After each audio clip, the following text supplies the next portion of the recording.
Alright, you are welcome once again to our channel. So today we'll be looking at this math question. Okay?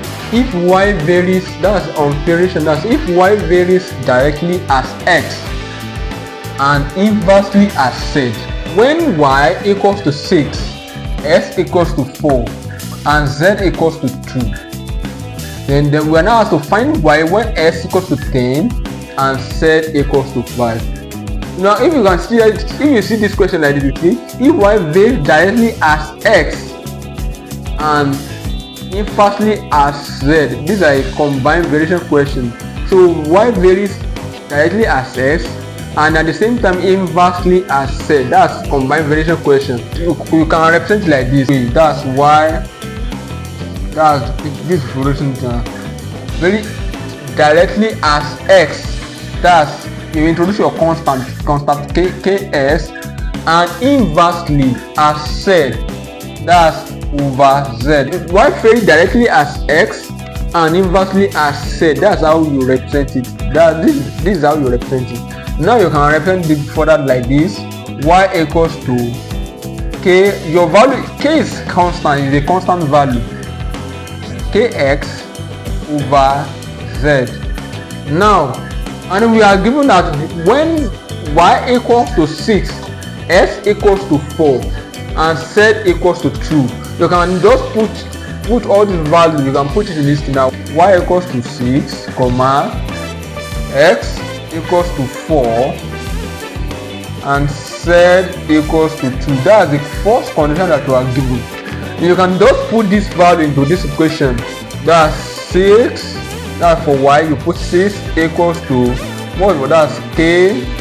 What value of x? That's k4. Let me just say 4k, and then over what's value of z? Z equals to 2. 4k over z. And how do you get your k now? You cross multiply, and then 12 equals to 4k. Then k. Then your k value equals to k equals to 12 over 4. Your k value equals to 3. Then now you've gotten your k value to be 3.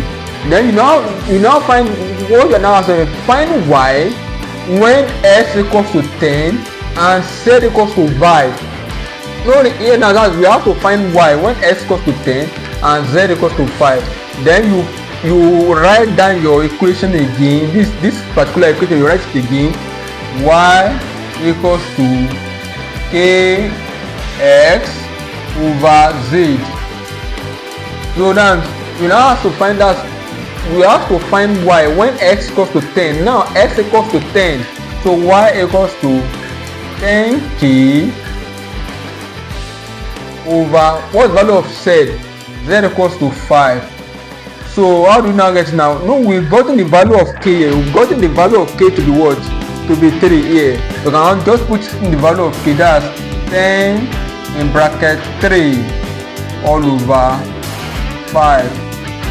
So then your y value equals to what? Y equals to 10 times 3 was 30 over 5. Then your y value equals to what? Your y value equals to what? 6. So this is the final answer. Please, if you find this video helpful, do consider to like, subscribe, and share to your friends so that they can also be beneficial of this video. Thanks for watching.